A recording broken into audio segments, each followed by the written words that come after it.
If you could ask one question to Governor Christie, what would it be?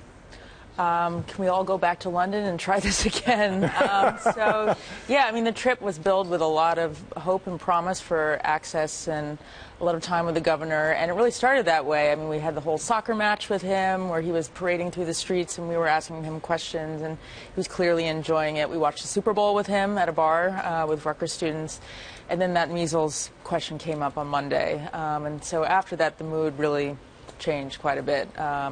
The press availabilities we had were canceled. We really didn't have access to him again. So it was a bad trip. I mean, history was going to record it as a bad trip. There's no ambiguity. There's no spin. Do you think Christie and his people know it was a bad trip?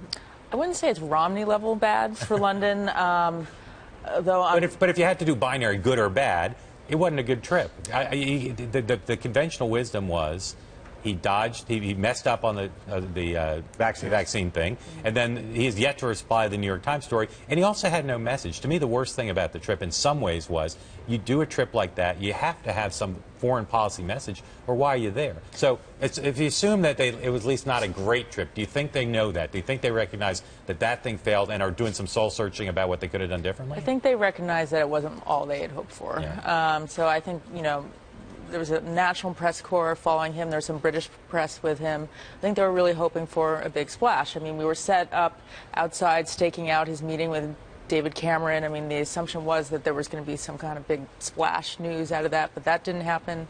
So I don't think they'd go so far to say it's failed, but I really don't think it's what they wanted. If you think about these two big stories that you mentioned, the vaccine story and then the New York Times story, which of those do you think has more legs? And I don't mean just which more significance? You know, which of those it points to something either in and of itself or a tendency in Christie that we're going to see come up in time and time again?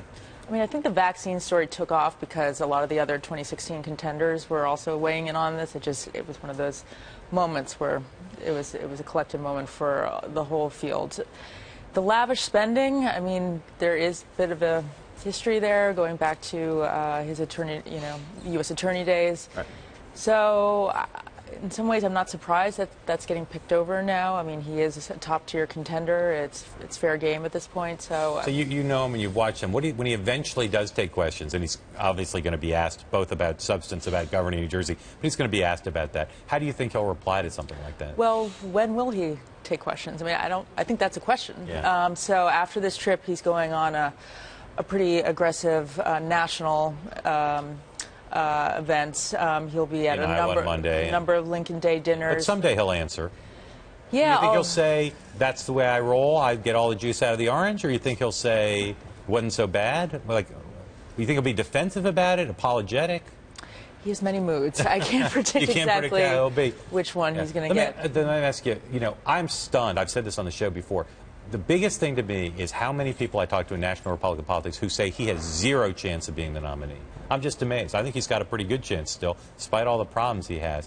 What do you think people are keying off of to say that? And do the Christie people have an awareness of that? I mean, I think his supporters still, are with him. I talked to a number of donors today who aren't jumping ship, and they had a donor call yesterday, which seemed pretty positive about getting bundlers together and giving to his PAC. He hasn't declared anything yet. But, yeah, I mean, and you talk to folks around the country like you do. I mean, Iowa, there's some skepticism about him. I think people thought he did better during the Freedom Summit the other weekend than they thought he would, but the Obama hug still comes up. So I think the question now is, what is his pathway forward? But what you mentioned the Iowa thing in our poll from Iowa earlier this week, at the end of last week, his negatives were off the charts in Iowa.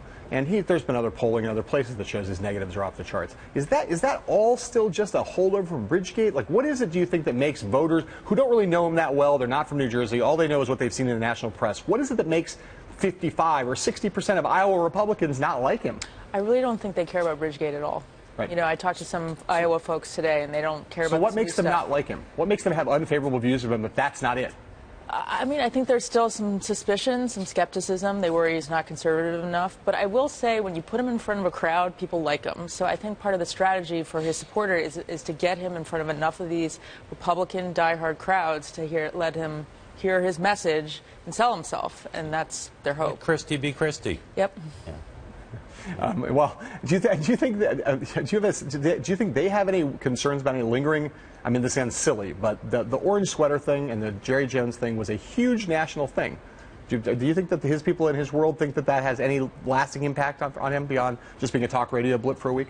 I mean, I think there will be concerns anytime he's at a sporting event again. I mean, he was at this Arsenal Premier League soccer match, right. So all of us, of course, were asking who paid for the tickets. Right. So I think that... StubHub, got him off StubHub. You watch him as closely as anybody, and you know his body language. Right now, does he think he's going to be the president of the United States, or does he think he's like a long shot underdog or somewhere I think they're very confident. Very confident that he's going to win. Yeah. Wow. I mean, I think they really think Jeb hasn't had a target on his back, like Governor Christie has to some degree, that he's come out very early, that he's going to get beat up, and then... And they see it as a two-person race? I mean, Jeb is the establishment focus right now. I mean, Scott Walker is now suddenly really zooming up in polls, so I don't know, maybe they'll start to refocus on Walker, who has been a friend of Christie's. Right.